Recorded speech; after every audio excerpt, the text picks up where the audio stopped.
बात यह है, इस भागम भाग के युग के अंदर व्यक्ति थोड़ा सा समय निकाल ले, वो अपने घर वालों के लिए हो, समाज के लिए हो,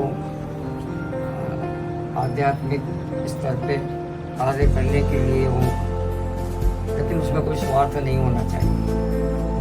जहाँ स्वार्थ है वहीं पे अड़चन पैदा हो रही है। जैसे बहुत सारे लोग प्रश्न करते हैं जिन्होंने प्रेम विवाह किया, अब प्रेम विवाह के पश्चात भी उनमें आपस में नहीं बन रही, ऐसा क्यों? ऐसा इसलिए कि समन्वय की कहीं ना कहीं कमी है। ये प्रेम विवाह तो पूरे कामयाब होने चाहिए, क्योंकि आपको विवाह से पहले एक दूसरे को समझने का मौका मिला, जबकि पुराने समय पर तो ऐसा कुछ होता ही नहीं था। माता पिता हो बच्चे के या बच्ची के, उन्होंने जैसे ही देखा रिश्ता तय हो गया और वो आराम से निपटते थे। इसका मतलब है बर्दाश्त की ताकत कमजोर हो गई।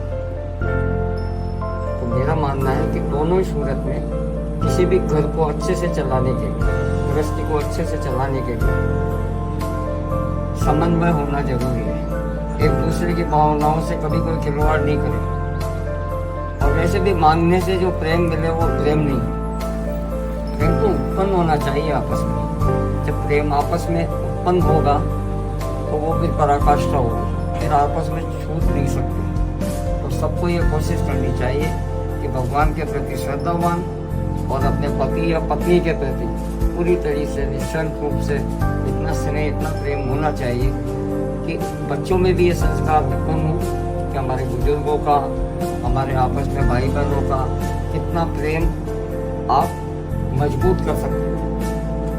अब शुरुआत में पति पत्नी आपस में जब बच्चों के सामने झगड़ेंगे तो बच्चे में भी यही संस्कार पैदा होंगे। ऐसी कोशिश करनी चाहिए, तभी अब आने वाले समय पे सबका कल्याण होगा।